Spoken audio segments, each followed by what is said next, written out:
반갑습니다. 벌써 여기를 다녀간 지가 3년이 되었습니다. 코로나 때문에 못 오다가 이번에 오늘 저녁 5시에 제 아들이 몬트리올에서 목사 안수를 받습니다.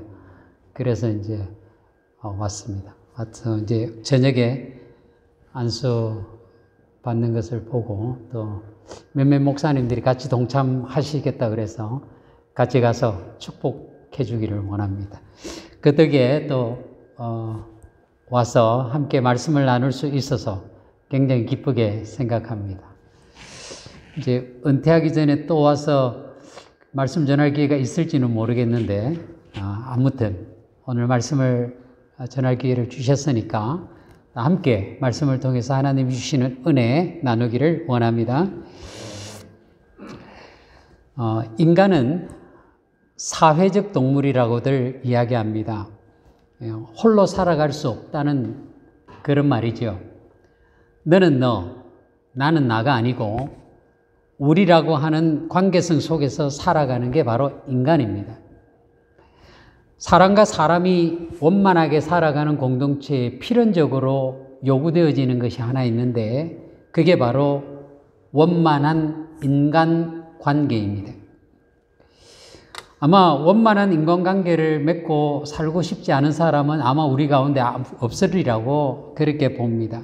그럼에도 불구하고 인간관계에 있어서 많은 문제들을 우리가 경험하며 그렇게 살아갑니다.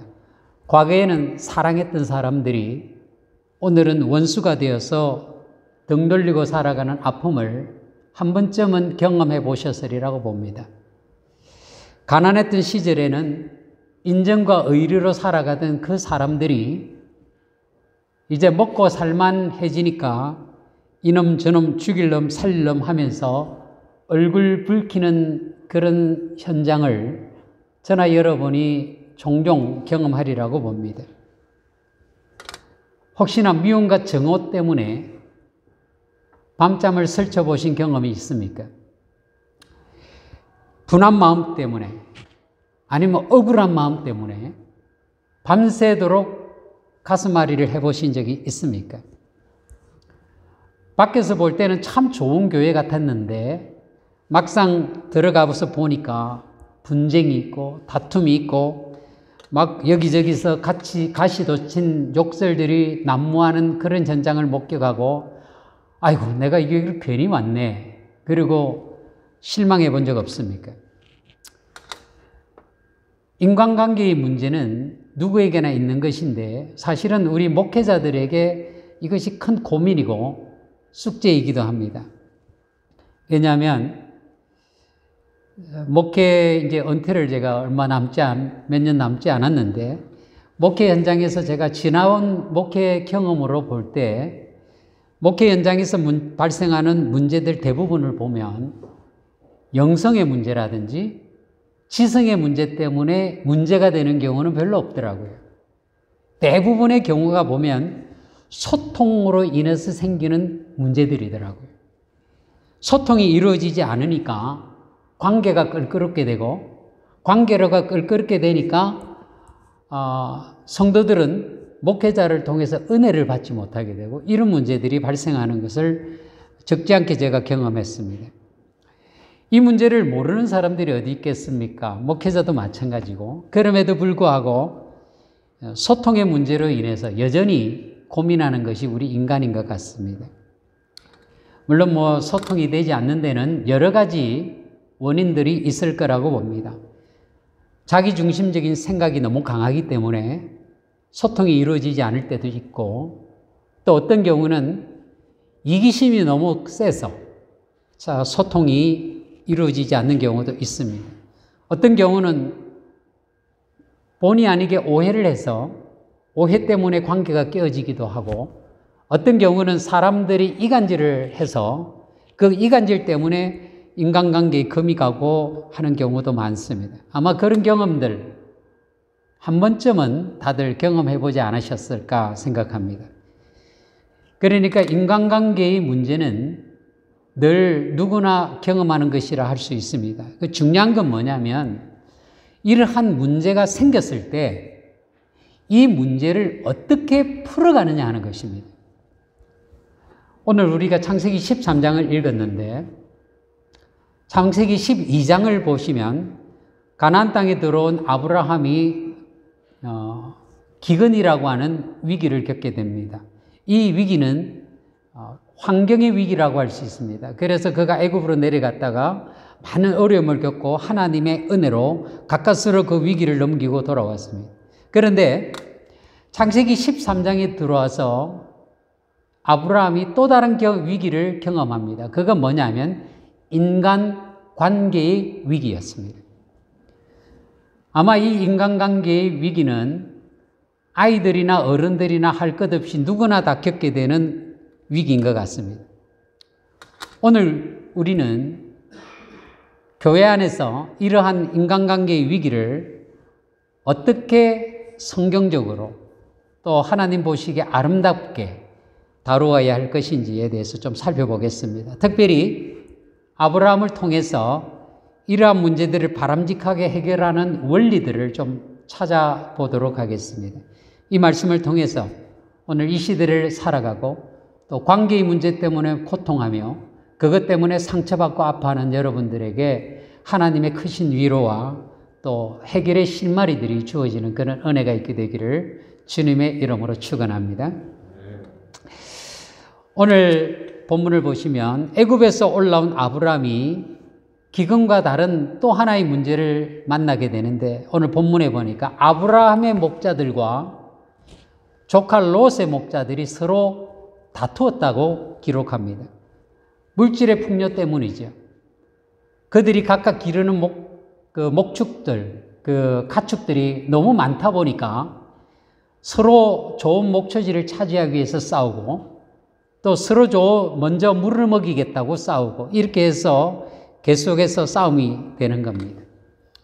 뭐 한 번, 두 번이면 괜찮았는데 이게 한 번, 두 번이 아니고 계속해서 이 싸움이 매번 일어나다 보니까 그러는 사이에 아브라함과 조카 롯 사이에 시간이 지날수록 아주 미묘한 불편함이 생기기 시작했습니다.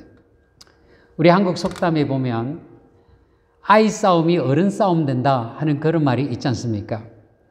처음에는 별것 아닌 아주 조그만 다툼이었습니다. 그런데 시간이 지날수록 점점 문제가 복잡해지고 확대되어지기 시작합니다.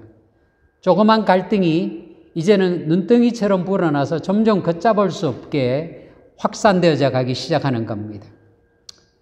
오늘 우리는 이 조카와의 골치 아픈 인간관계의 문제를 아브라함이 어떻게 풀어가는지를 본문을 통해서 살펴보고 여기에 나오는 성경적 원리를 저나 여러분의 삶에 좀 적용했으면 좋겠다 하는 그런 바람에서 오늘 이 말씀을 좀 상고하고자 합니다.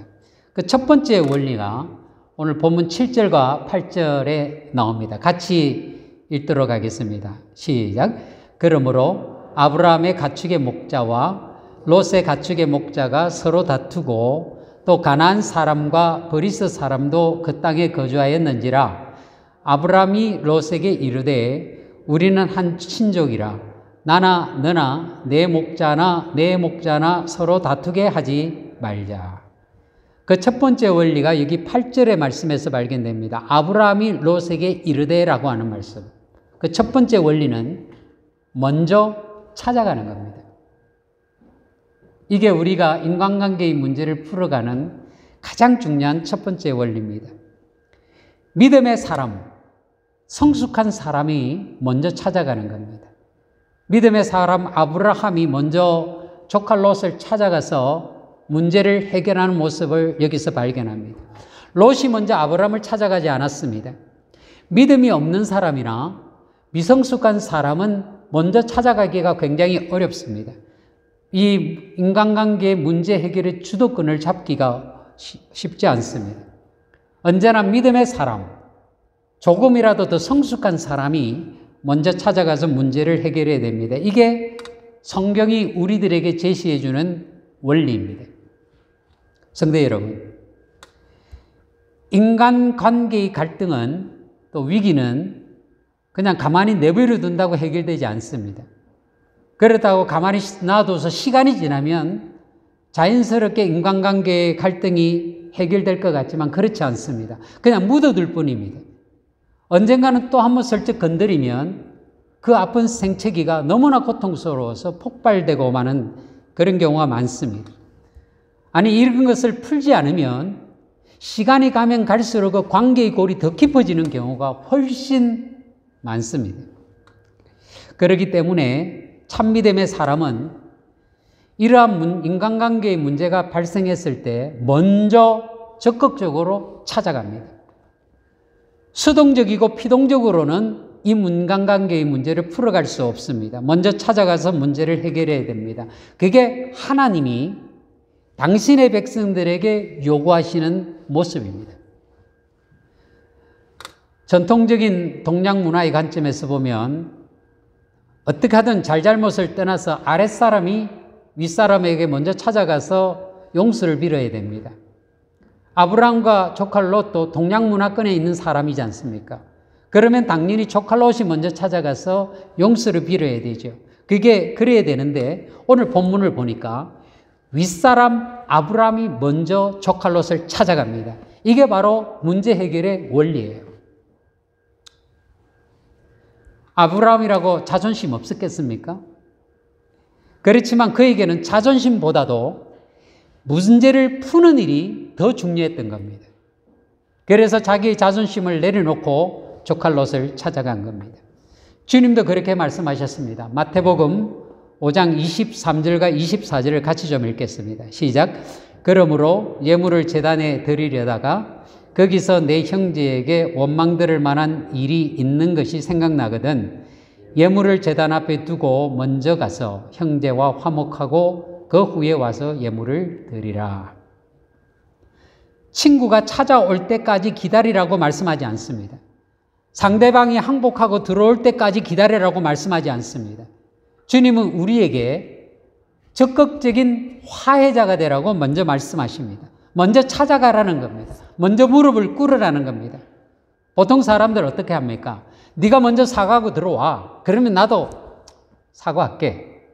네가 먼저 찾아와. 그러면 나도 찾아가지 뭐. 이런 생각을 많이 하지 않습니까? 미안해. 내가 잘못했어. 내가 잘못한 것이 없어도 미안해. 내가 잘못했어. 그 한마디만 하면 쉽게 해결될 문제를 가지고 너무나 많은 사람들이 그걸 오랫동안 갖고 있다가 결국은 큰 문제로 비화되는 경우가 얼마나 많은지 모릅니다. 우리 주변을 돌아볼 것도 없죠. 우리 자신이 그 장본인들이잖아요. 이 원리는 인간관계의 모든 영역에 그대로 다 적용되어집니다. 부부간에도 그래요. 무슨 부부싸움을 하면 한 달이고 두 달이고 묵비권을 행사하는 사람들이 가끔 있더라고요. 저하고 눈빛을 못 마주치는 분들은 그런 분들일 수 있는데 부부간에도요. 먼저 찾아가는 게 중요합니다. 먼저 손 내미는 게 중요해요.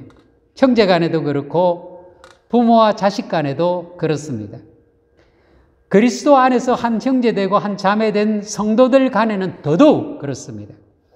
이 원리가 저와 여러분에게 단순한 머리의 지식이나 이론으로 남지 않고 저와 여러분의 삶에 그대로 적용되어져서 배우고 확신한 일에 거하는 성도들이 다 될 수 있기를 주님의 이름으로 축원합니다. 자, 우리 성도님들 마스크를 쓰셨지만 옆 사람과 좀 서로 얼굴을 한번 보세요. 인상 쓰고 보지 마시고 부드러운 눈빛으로 서로 보시면서 이렇게 인사하세요. 먼저 찾아갑시다.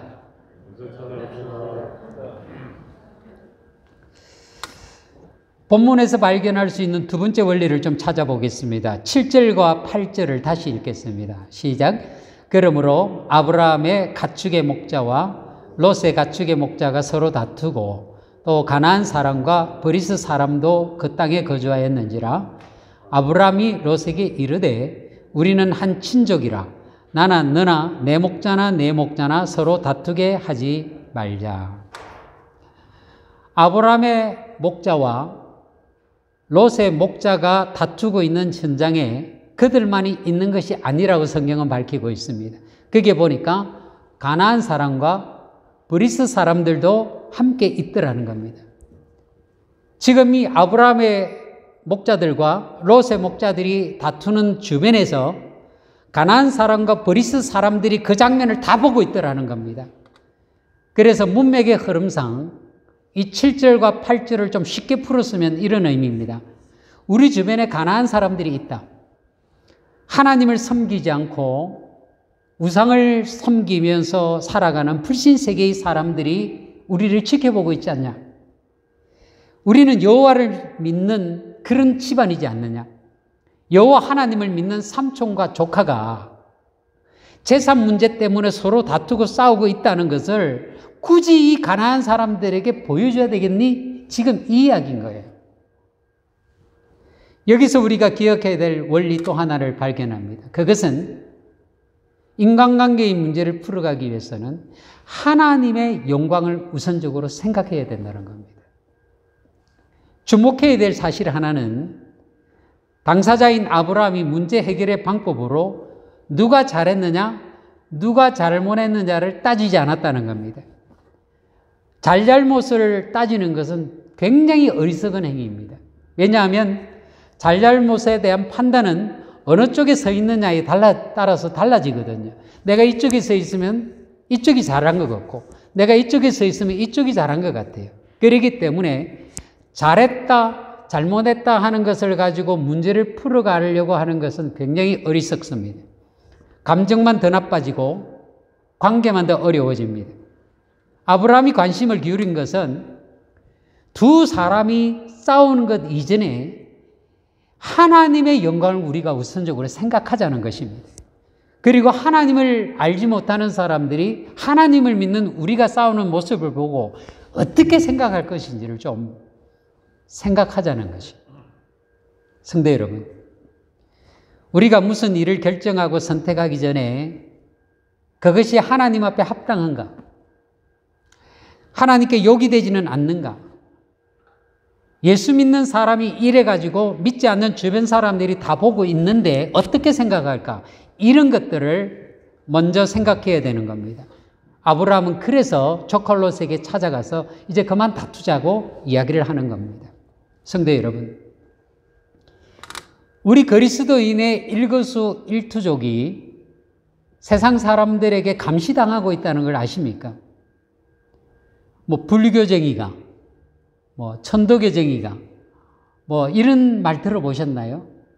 사람들은 예수 믿는 사람들에게는 예수쟁이가 그렇게 이야기를 합니다.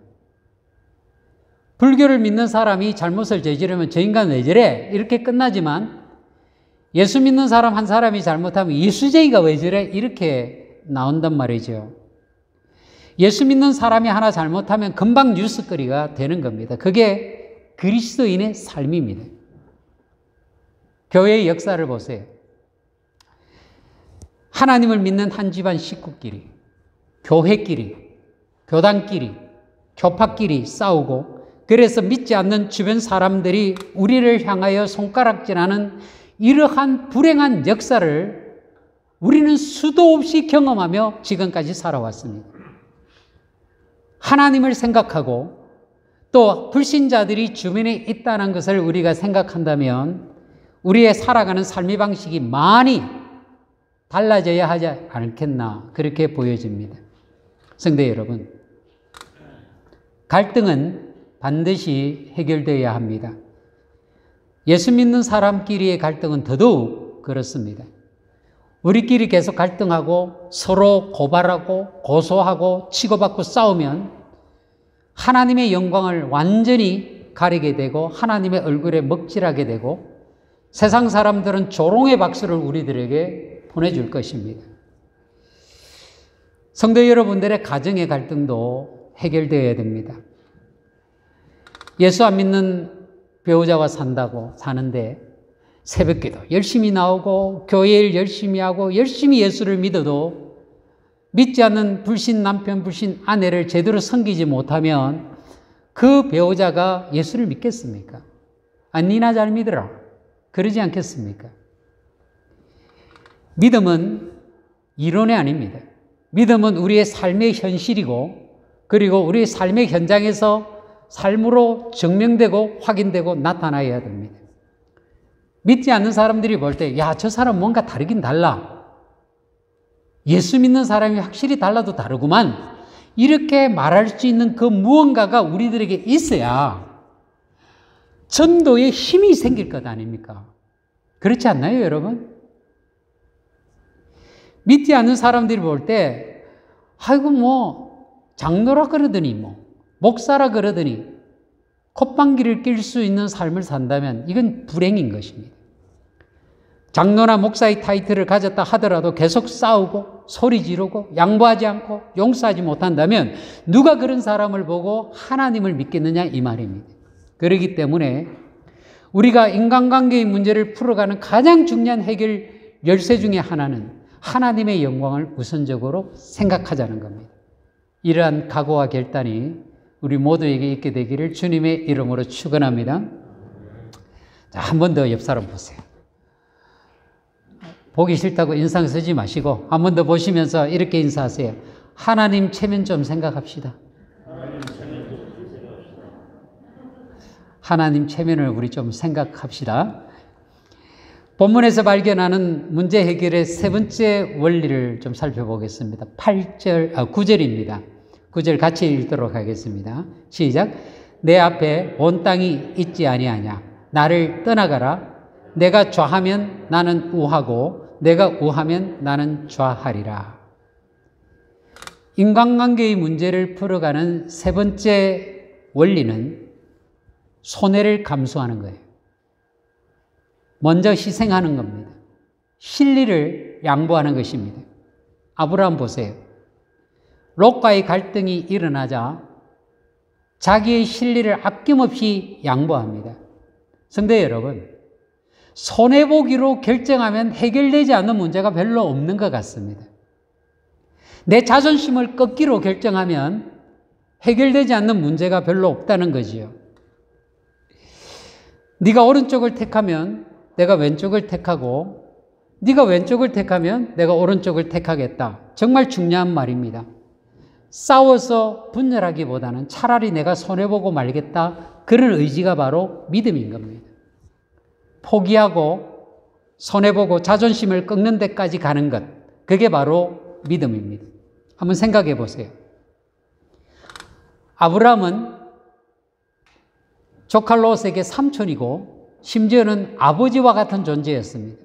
어린 조카 롯을 데리고 와서 이렇게 부유하게 커가도록 키웠던 후견인이었습니다. 롯이 이만큼 살게 된 것이 모두 삼촌의 언덕이란 말이에요. 그렇기 때문에 아브라함은 조카 롯에게 얼마든지 이렇게 말할 수 있습니다. 아니, 늙은 내가 살면 얼마나 더 살겠니? 인생이 구말리 같은 네가 좀 양보해라. 내가 좀 미안하지만 좋은 땅 먼저 가질 테니까 네가 다른 땅을 좀 찾아갈래? 이렇게 말해도 문제가 되지 않았어요. 또 이렇게 말한다고 해서 사람들이 피난할 사람 아무도 없었습니다.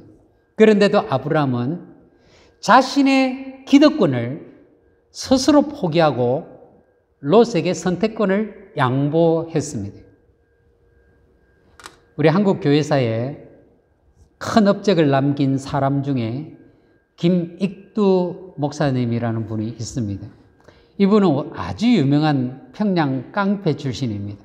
평양에서 어느 누구도 이 김익두라는 사람은 건드리지 못했습니다. 괜히 건드렸다가는 피곤족을 당하기 때문에 건드리질 않았습니다. 그런데 이 김익두 깡패가 하나님의 은혜를 받고 목사가 된 겁니다. 이것이 당시 평양에서는 아주 충격적인 뉴스였습니다.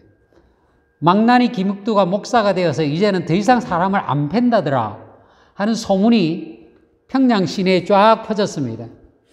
이 소문을 들은 한 마을의 건달 몇 명이 지나가는 김익두 목사님에게 시비를 거는 겁니다. 진짜인가 아닌가 확인해 보려고. 이놈 저놈 붙어서 한참 시비를 거니까 김익두 목사님의 얼굴이 부르락 뚜껑이 12번도 더 열렸다 닫혔다 하고 참다가 나중에 한참 뒤에 아주 유명한 말을 한마디 했습니다. 예수는 내가 믿고 복은 니놈들이 다 받았다. 무슨 말인지 아시겠습니까? 예수만 아니었으면 너네들 다 죽사발 났을 텐데 감사해라, 이런 소리입니다. 성도 여러분, 아브라함 믿음의 조상인 건 맞습니다. 그러나 그건 후의 일이고, 사실 이때만 해도 아브라함 믿음 별 것 없었습니다. 아브라함이 하나님의 은혜를 받지 않았으면 기득권을 포기할 사람이 아니었습니다.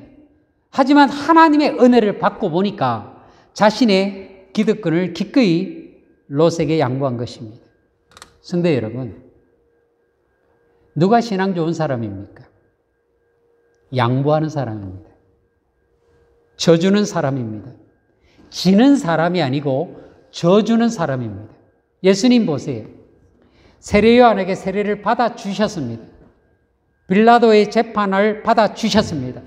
군병들의 채찍을 맞아주셨습니다. 우리를 위해서 십자가에서 달려서 죽어주셨습니다. 이것이 기독교의 진리입니다.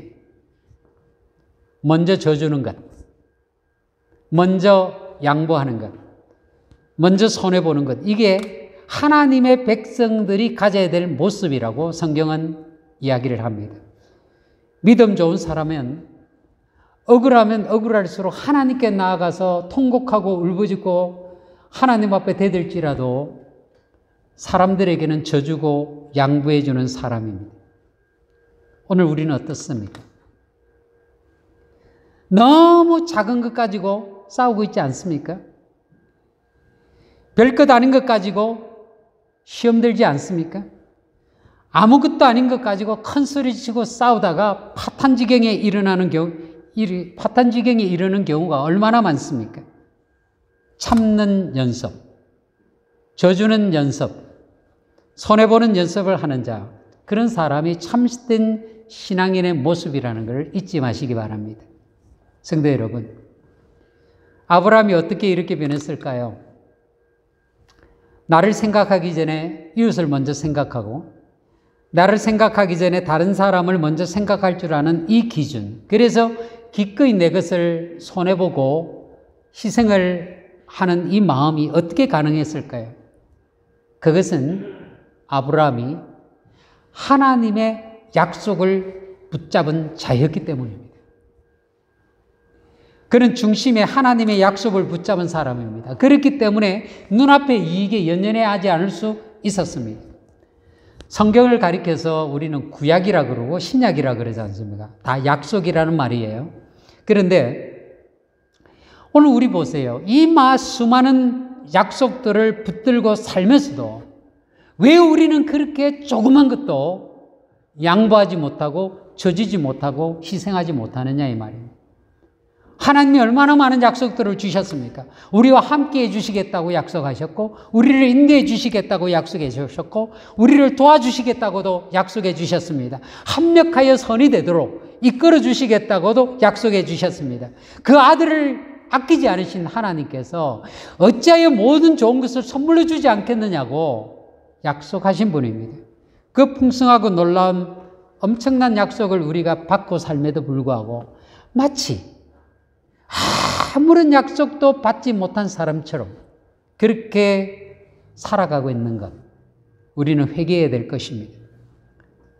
하나님의 약속을 그렇게 받았음에도 불구하고 눈앞에 조그만 이익에 급급해서 다른 사람을 보지 못하는 것, 회개해야 되는 겁니다. 하나님이 주시는 약속을, 그렇게 풍성한 약속을 받아놓고도 하나님의 영광을 생각하지도 못하는 것은 정말 가슴 아픈 일이 아닐 수가 없는 겁니다. 우리는 영원한 하나님의 나라를 소망하는 자들입니다. 우리의 시민권은 이 땅에 있는 것이 아니고 하늘에 있습니다. 우리는 모두 하늘에 속한 사람들이라는 거죠. 우리는 남이 보지 못하는 걸 보고 또 남이 갖지 못한 것을 보장받고 살아가는 자들입니다. 그렇기 때문에 얼마든지 우리는 져줄 수 있고 양보해 줄 수 있어야 하는 겁니다. 손해볼 수 있어야 되는 겁니다. 이런 은혜가 우리 모두에게 있게 되기를 주님의 이름으로 축원합니다. 다시 한 번 더 인사합시다. 한 번만 더 옆 사람 보세요. 보시고 이렇게 인사하세요. 좀 져줍시다. 한 번 더 이렇게 인사하세요. 좀 양보합시다. 말씀 마무리하겠습니다. 성도 여러분, 이 세상에서 완벽한 인간관계를 이루며 살아가는 존재는 아무도 없습니다. 정도의 차이만 있을 뿐이지 누구든지 인간관계의 갈등과 아픔들 또 상처들로 인해서 어려움을 겪으며 살아갑니다. 그런데 정말 문제는 인간관계의 문제가 발생하는 게 문제가 아니고 그 발생된 인간관계의 문제를 제대로 풀어가지 못하는 미성숙함이 우리들의 더 큰 문제입니다. 하나님의 말씀의 원리를 우리에게 주셔도 그 말씀의 원리를 그걸 실천하고자 하는 의지적 노력이 없고 또 불순종하고자 하는 그 마음 때문에 이 인간관계의 문제를 성경적으로 풀어가지 못하는 이런 것들이 문제인 거예요. 그러므로 성도 여러분, 우리가 좀 바보가 되어야 될 것 같습니다.